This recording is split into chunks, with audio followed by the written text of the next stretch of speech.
Dito na kami sa pinaka gitna na to dito, guys. Dito malayo-layo na yung napuntahan namin.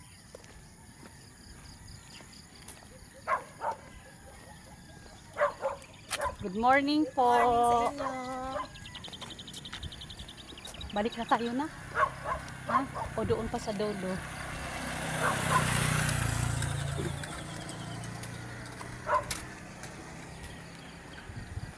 Ano ba yung purpose mo sa buhay? Ang purpose ko sa buhay, matapos yung bahay ko, makapag-aral yung anak ko. Para masaya, yun lang. Maghahanap ako ng papa nga apam.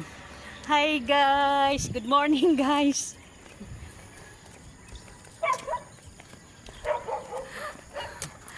Ayan guys, wala nang filter yan guys ha.